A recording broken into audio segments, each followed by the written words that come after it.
مطلب اس سے پہلے کہ ہم ایکچولی قرآن شریف کو پڑھنا شروع کریں، ایک دو باتیں جو ہمیں سمجھنے کی ضرورت ہے وہ میں پہلے بیان کر دوں گا.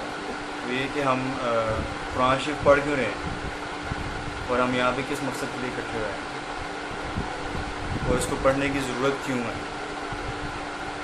تو اس میں سمجھنے کی ضرورت یہ ہے کہ اگر تو ہمارا اس چیز پہ بلیف ہے کہ زندگی کی دو پہلو ہیں. ایک پہلو وہ ہے جو آپ نے مرنے سے پہلے گزارنا ہے اور ایک وہ ہے جو آپ نے مرنے کے بعد گزارنا ہے. تو ان دونوں پہلوؤں کے اندر جو کامیابی ہے وہ اللہ سبحانہ و تعالیٰ کی ہدایات سے ہی آ سکتی ہے. اگر تو اس چیز پہ ہمارا بلیف ہے تو اللہ تعالیٰ کی ہدایات کو جاننا ضروری ہے کامیابی حاصل کرنا اگر ہم چاہتے ہیں تو اس کے لیے ضروری ہے کہ اللہ تعالیٰ کی ہدایت کو پڑھیں. دوسرا یہ کہ جو نارمل ہیومن بیہیویئر ہے وہ یہ ہے کہ اگر بندے کو اس چیز کا پتہ ہو کہ اس چیز میں میرا فائدہ ہے اور اس کو امپیریکلی اپنا فائدہ اس میں نظر آ رہا ہو، یہ کہ دوسرا بندہ اپنے ایکسپیرینس سے اس کو بتائے کہ اس طرح کے کام کرنے سے فائدے ہوتے ہیں اور بندہ اس پہ ٹرسٹ کرتا ہو، تو بندہ کوشش کرتا ہے کہ وہ بھی وہ کام کرے. تو جب اللہ سبحانہ و تعالیٰ ہمیں کچھ کامیابی کے ذریعے بتا رہے ہیں اور اللہ سبحانہ و تعالیٰ پہ ہمیں ٹرسٹ سب سے زیادہ ہے، ہم کہتے ہیں، تو اللہ تعالیٰ کی بات کو سننا چاہیے، اس پہ عمل کرنا چاہیے اگر ہم کامیاب ہونا چاہتے ہیں. نارمل اگر آپ سائیکالوجی کے ساتھ اعتبار سے چل رہے ہیں، یہ ہے جی ہم کس طرح سے قرآن شریف پڑھنا چاہ رہے ہیں. باقی اس میں وہ ڈیٹیل آپ کو پتہ ہی ہے کہ بھی اللہ تعالیٰ نے کتابیں نازل کی ہیں، انبیاء کرام کو بھیجا ہے، اس کا مقصد یہی ہے کہ لوگوں کو گائیڈ کیا جائے. ہمیشہ کے لیے یہاں پہ ہم ہیں نہیں، تو ہمیں پتہ ہے کہ ہم ایک منزل کی طرف جا رہے ہیں، یعنی ہمیں پتہ ہے کہ ہم کسی ایک چیز کی طرف پروگریس کر رہے ہیں with the passage of time. تو عقل مندی کا تقاضا یہ ہے کہ جو آپ کی ڈیسٹینیشن ہے اس کے حساب سے آپ اپنی پریپریشن کریں. پیپر آؤٹ ہو جائے تو بندہ تیاری کرنا شروع کر دیتا ہے، رائٹ، پیپر آؤٹ ہو گیا. اب however ہم کیوں نہیں اس طرح کر پاتے اپنی نارمل لائف کے اندر، یا اکثریت لوگ اس چیز کو کیوں نہیں کر پاتے، اس کی بھی ایک وجہ ہے جو ابھی میں تھوڑی دیر میں بیان کروں گا انشاءاللہ. لیکن ہم اب شروع کرتے ہیں. اعوذ باللہ من الشیطان الرجیم، بسم اللہ الرحمن الرحیم. تو یہ بسم اللہ الرحمن الرحیم جو آیت ہے یہ ایک ایسی آیت ہے جو قرآن میں بار بار آئی. مطلب یہ ہے کہ ہر سورہ سے پہلے یہ آیت موجود ہے. ایون دو کہ یہ سورہ کسی سورت کی حصہ نہیں سمجھ جاتی، لیکن ہر سورت سے پہلے اس آیت کو لکھا جاتا ہے سوائے سورہ نمبر 9 جو سورہ توبہ ہے. تو اب وہ میں وجہ جو آپ کو بیان کرنا چاہ رہا تھا وہ یہ ہے کہ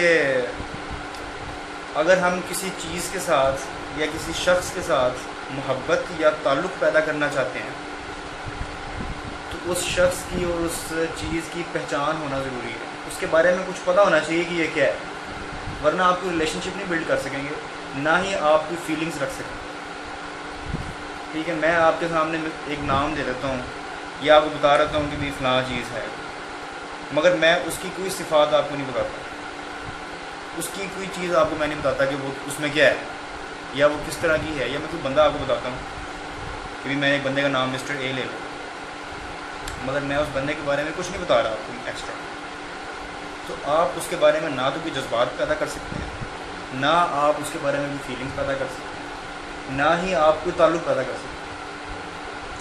تو جو سب سے بڑی وجہ ہے ہماری اللہ سبحانہ و تعالیٰ سے دوری کی، وہ اللہ تعالیٰ کی پہچان کا نہ ہونا ہے، اللہ تعالیٰ کی صفات کا علم نہ ہونا ہے.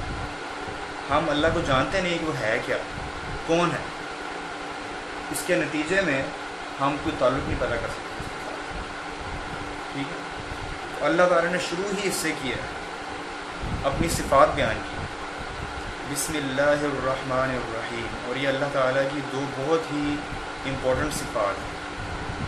تو اس نے سب سے پہلے آپ کو ایک پہلو دیا ہے جس کے اندر آپ اس کو دیکھیں کہ وہ یہ ہے.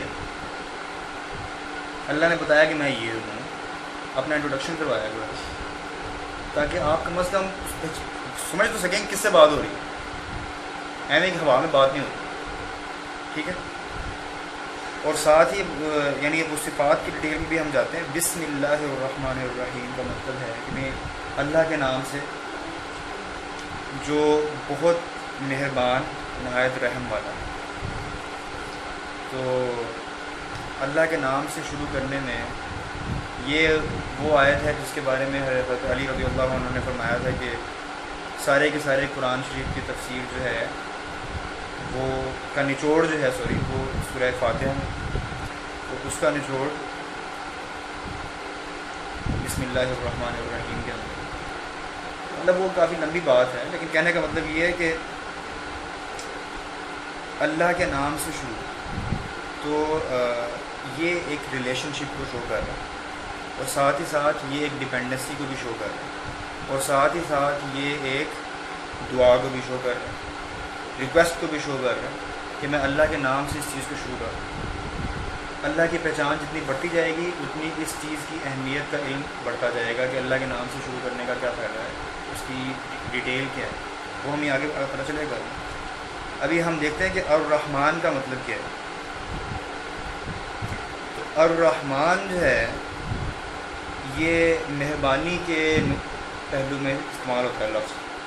ایک رحمت وہ ہوتی ہے, کائنڈنس اور مرسی ایک وہ ہوتی ہے جو آپ اس بندے کو شو کرتے ہیں جس کو ضرورت ہوتی ہے. ٹھیک ہے. فار ایگزامپل ایک بندہ فار ایگزامپل آپ کا فیملی ممبر ہے کوئی, رائٹ, آپ کا بیٹا ہے, اس کو آپ کے پاس کا پیار محبت کی ضرورت ہوتی ہے تو آپ شو کرتے ہیں. یا ایک گناہ گار ہے آدمی, تو جس کا گناہ گار ہے وہ اس کو چلو مہربانی کرتا ہے تھوڑی سی, لیکن ایک رحمت وہ ہوتی ہے جو بغیر کسی ضرورت کے, بغیر کسی ڈیزرو کرنے کے, اور بغیر کسی ریکویسٹ کے, مانگے بغیر تمام لوگوں تک یکساں طور پہ پہنچ رہی ہوتی ہے. اور یہ پہلو شامل ہوتا ہے الرحمن میں کہ وہ اللہ کی رحمت کا اور اس کے پیار کا اندازہ ہو جائے جو تمام کی تمام انسانوں, اس کی تمام مخلوقات تک پہنچ رہی ہے بغیر مانگے ہوئے یا بغیر ڈیزرو کیے ہوئے, بغیر ضرورت کی. اور الرحیم جو ہے یہ ایک قرب والی محبت کو شو کرتا ہے جو گناہ گار کو بھی دی جا سکتی ہے, مانگنے والے کو بھی دی جا سکتی ہے, یہ جس کے ساتھ کلوز ریلیشن شپ ہو. مطلب یہ اگر آپ اس کو زیادہ ڈیٹیل میں دیکھنا چاہتے ہیں, ورنہ مراد یہی ہے کہ اللہ سبحانہ و تعالیٰ کے نام سے میں شروع کر رہا ہوں جو بہت مہربان بھی ہے اور بہت زیادہ رحم کرنے والا. اس اللہ تعالیٰ کے ان دو پہلوؤں کو سامنے رکھ کے ہم شروع کریں.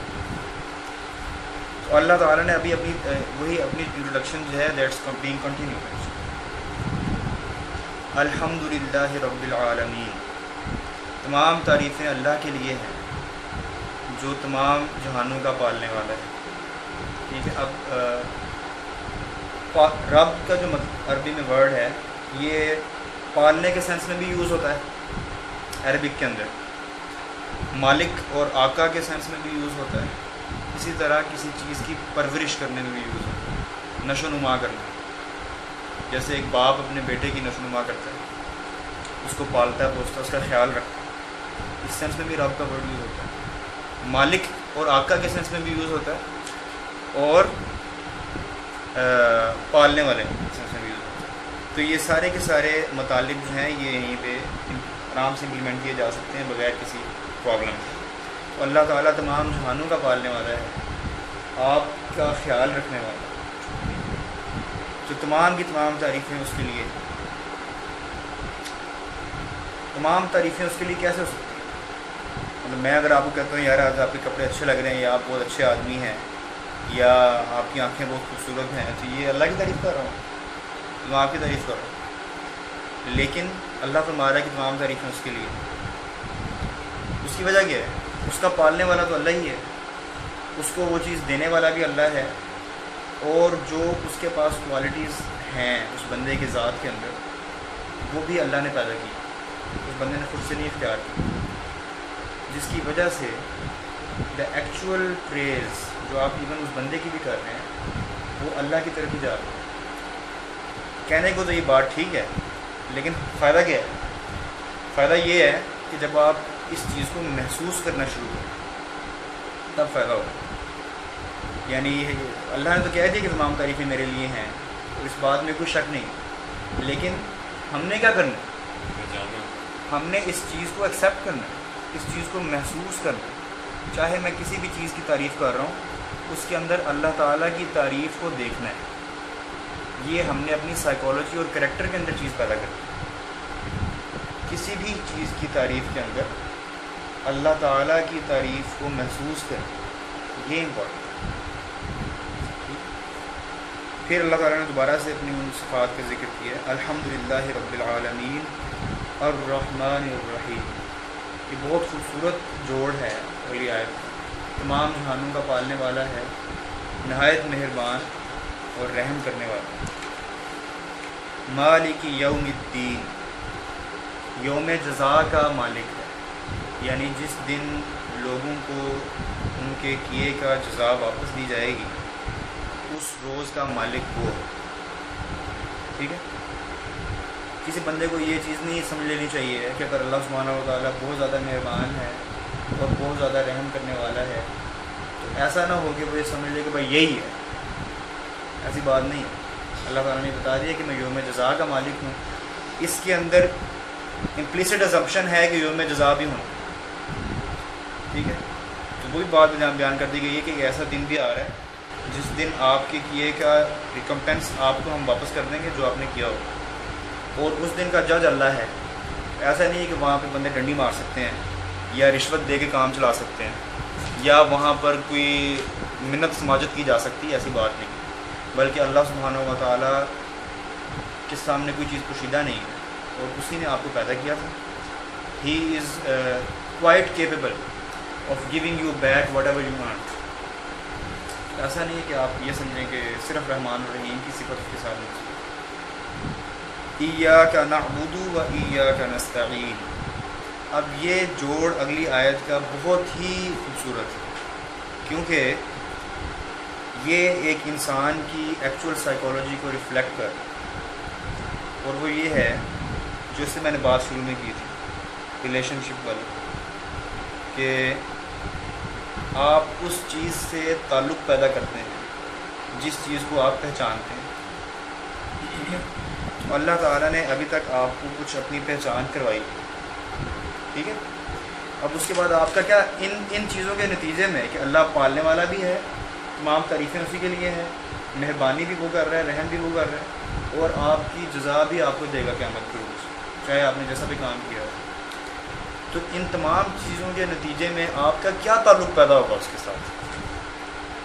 ایاک نعبد و ایاک نستعین، ہم تیری ہی عبادت کرتے ہیں اور تجھے سے مدد مانگتے ہیں۔ یہی ایک تعلق ہے جو ان تمام باتوں کے نتیجے میں پیدا کیا جا سکتا ہے۔ تو کیونکہ تب آپ کو اس چیز کا احساس ہو گیا کہ یہ وہ ہستی ہے جو واقعی ڈیزرو کرتی ہے کسی کی عبادت کی جائے، ٹھیک ہے، اور یہی وہ ہستی ہے جو ڈیزرو کرتی ہے کہ اس سے مدد طلب کی جائے، اپنے کام اس سے کروائے جائیں، کیونکہ وہ مہمان بھی ہے، پالنے والا بھی ہے، کیوں نہ ہم اس سے کام کروائیں، مدد کیوں نہ اس سے طلب کریں، اور عبادت کیوں نہ کریں، کیونکہ ڈیزرو ہی وہ کرتی ہے۔ عبادت کی کیا معنی ہے؟ عبادت کا لفظ جو ہے یہ عبد کے لفظ سے ڈرائیو کیا گیا، اور عربی زبان میں یہ لفظ غلام کے معنی میں، اگر آپ کسی نے آپ کو خرید لیا ہے اور آپ اس کے غلام ہیں تو اس کو عبد کہتے ہیں، ٹھیک ہے، اور عبد کے مالک کو رب کہتے ہیں عربی میں۔ تو ایاک نعبد و ایاک نستعین، ہم تیری عبادت کرتے ہیں، ہم غلامی کرتے ہیں مطلب اس سے مراد یہ کہ گویا آپ بک گئے ہیں اللہ کے ساتھ، اور اس سے مراد یہ ہے کہ آپ اللہ کے بندے ہیں، سلیو، یعنی اس میں پھر آپ کی کوئی خواہشات یا آپ کی مرضی باقی نہیں رہے گی، اللہ سبحانہ و تعالیٰ کی مرضی چلے گی اور آپ اس کو فالو کریں گے۔ ایاک نعبد، عبادت کا ورڈ صرف اس سینس میں یوز نہیں ہوتا بلکہ پرستش کرنے میں بھی یوز ہوتا ہے، پوجنے کے سینس میں بھی یوز ہوتا ہے، اطاعت کے سینس میں بھی یوز ہوتا ہے. تو یہ ساری کی ساری سینسز یہاں پر مراد ہیں.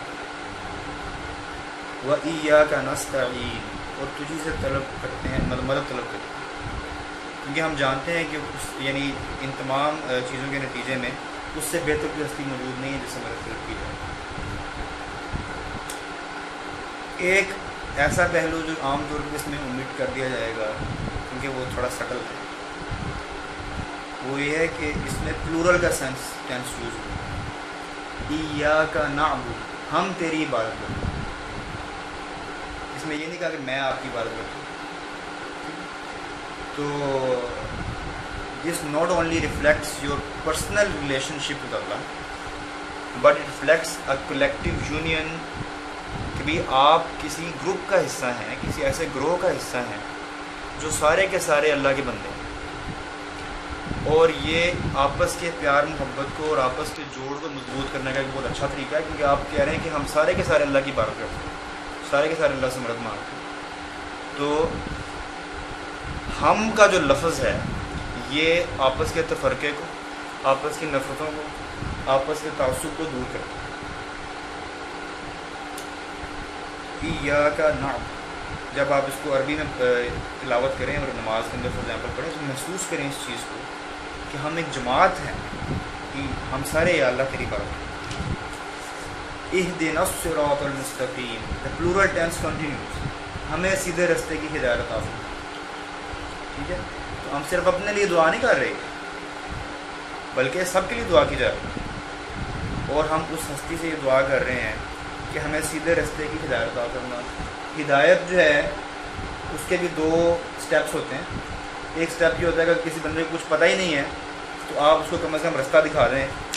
یعنی ایک بندہ آپ سے یہاں سے آ کے پوچھتا ہے میں نے H4 جانا ہے، میں کہتا ہوں وہ ہے جی H4 ادھر جائیں. ٹھیک ہے، میں نے اس کو رستہ دکھا دیا. یہ ایک سٹیپ.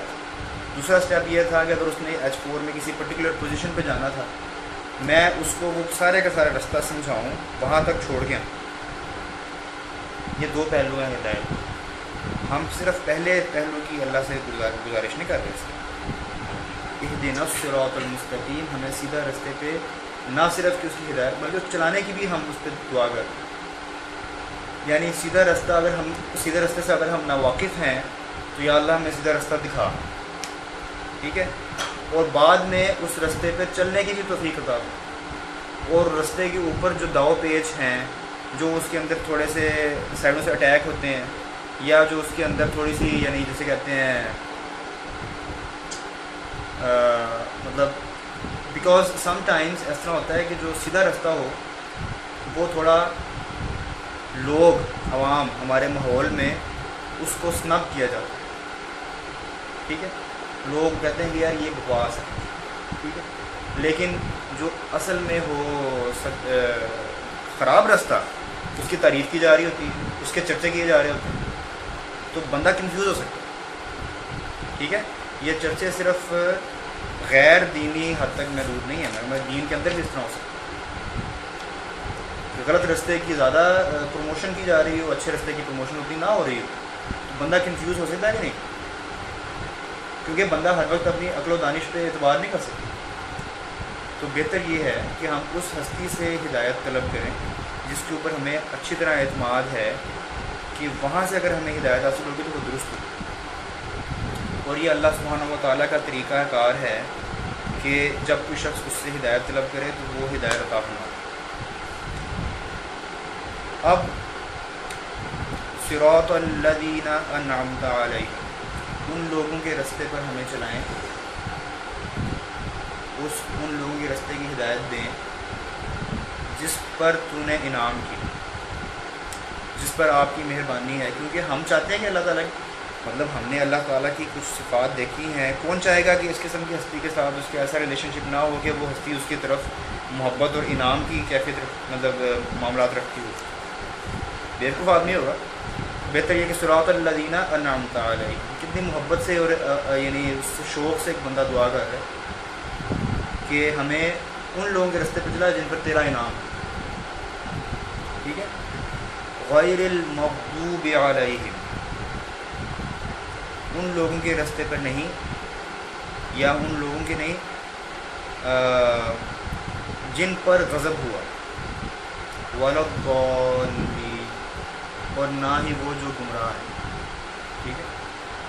اب اس میں ایک امپورٹنٹ چیز نوٹ کرنے والی ہے، غیر المغضوب علیہم، یہ اللہ تعالیٰ کی طرف منسوب نہیں ہے غضب کا صیغہ. اس کے یہ اس نہیں کہا جا رہا کہ جن پر تیرا غضب ہو، ٹھیک ہے، یا جن پر تو نے غضب کیا، یہ نہیں بات ہوتی، بلکہ یہ انڈائریکٹ اس میں یہ بات ہو رہی ہے اسپیچ میں. غیر المغضوب علیہم، ان لوگوں کا راستہ نہیں جن پر غضب ہوا. تو دوبارہ سے اس کانسیپٹ کی ری انفورسمنٹ کی جا رہی ہے کہ مہربانی، رحمت، ہدایت، توفیق، انعامات یہ اللہ تعالیٰ کی طرف سے آتے ہیں. ویئر ایز گمراہی یہ غضب کا حقدار ہونا اور بری جسے کہتے ہیں مس فارچون کا شکار ہونا، یہ انسان کے اپنے کیے دھرے کی نتیجہ ہو. غیر المغضوب علیہم، ان لوگوں کا راستہ نہیں جن پر غضب ہوا، مطلب انہوں نے ڈیزرو کیا کہ ان پہ غضب کیا جائے، تو ہم اس سے پناہ مانگ رہے. وَلَضَّالِّينَ، اور نہ وہ لوگ جو گمراہ ہیں. تو اس میں کوئی فرق ہے؟ ہم غضب ہونے میں اور گمراہ ہونے میں کوئی فرق ہے؟ غضب ہونے کا مطلب یہ ہے کہ انہوں نے غلط کام کیے ڈیلیبریٹلی، تو ان پہ غضب حق ہوا، حقدار ہو گئے تو ان پہ غضب ہوا. وَلَضَّالِّينَ، مگر جو گمراہ ہیں وہ لوگ ہیں جو اپنی نیگلیجنس اور اپنی اگنورنس کی وجہ سے، مطلب یہ نہیں ہے کہ انہوں نے انکار کر دیا مگر انہوں نے کوشش ہی نہیں کی اور وہ غلط راستے پہ چل رہے ہیں، گمراہ ہوئے ہیں، بھٹک گئے ہیں نا، مطلب اسی طرح سے. تو ہم ان دونوں باتوں سے پناہ مانگ رہے ہیں اللہ. ایسا نہ ہو کہ ہم اچھی بات کو اور سچی بات کو ٹھکرا دیں، ایسا بھی نہ ہو کہ ہم اس سے لا علم رہ جائیں اور ہم غلط راستے پہ چل رہے ہیں ہمیں پتہ بھی نہ ہو. تو یہ آپ دیکھ رہے ہیں کہ سورہ فاتحہ جو ہے یہ دو حصوں میں تقسیم ہوتی ہوئی نظر آ رہی. ایک حصہ وہ ہے جو اللہ سبحانہ و تعالیٰ سے ریلیٹڈ ہے، اور آخری آدھا حصہ وہ ہے جو بندے سے ریلیٹڈ ہے. پہلے حصے کے اندر اللہ تعالیٰ کا جو ریلیشن شپ ہے بندے کے ساتھ وہ تفصیل میں بیان کیا ہے، اور اگلے ہاف حصے میں جو بندے کا اللہ سے ریلیشن شپ ہے وہ کافی ڈیٹیل میں بیان کر دیا گیا ہے واضح طور کہ آپ کا ریلیشن شپ ہے کیا. اب اس میں ہمارا کیا ہے؟ یہ ہے کہ ہم اس ریلیشن شپ کو محسوس کریں، واقعی یہ تعلق ایگزسٹ کر، اور ہم یہ سوچیں کہ یعنی مطلب جب ہم ان آیاتوں کو تلاوت کریں نماز کے اندر اسپیشلی، تو ان کا جو صرف ایک تو ظاہری معنی ہے کہ ان کی جو پیچھے تھیم ہے کہ آخر ایسا کیوں، اس کو بھی ذہن میں رکھیں. ٹھیک ہے. اور یہ جو آخر میں ہم نے دعا کی کہ ہمیں سیدھا رستہ دکھا اور اس پہ چلنے کی توفیق عطا فرما، اور ان لوگوں کا رستہ جو ہم نے ڈیٹیل ساری کی ہے، اس کے جواب میں آپ دیکھیں گے کہ یہ سارے کا سارا قرآن شریف جو ہے یہ آپ کے سامنے پڑا ہوا ہے. تو آگے آپ کا کام اللہ سبحانہ و تعالیٰ نے آپ کو دے دیا، یہ نہیں کہ اس نے آپ کے جواب نہیں دیا. تو آپ نے اللہ سے ہدایت کی دعا کی ہے، تو یہ ہے اب اس کو پڑھیں اور ہدایت حاصل کریں. رائٹ. اس میں بھی ہم اللہ تعالیٰ سے یہی دعا کریں گے کہ اللہ اس کو پڑھنے کی بھی توفیق دے، اس کا عمل کرنے کی بھی توفیق.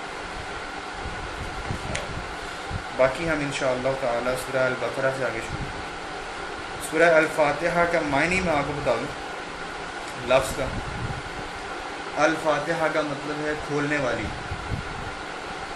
کیونکہ مؤنث ہے تو گویا کہ کتاب جہاں سے شروع ہو رہی ہو وہاں سے اس کو الفاتحہ کہا گیا. اور نہ صرف کہ یہ ایک دیباچے کے طور پہ جس کو کہتے ہیں پری فیس اس کے طور پہ کام کر رہی ہے، بلکہ یہ ایک دعائیہ کلمات بھی ہیں اور یہ ریلیشن شپ کی بنیاد کا.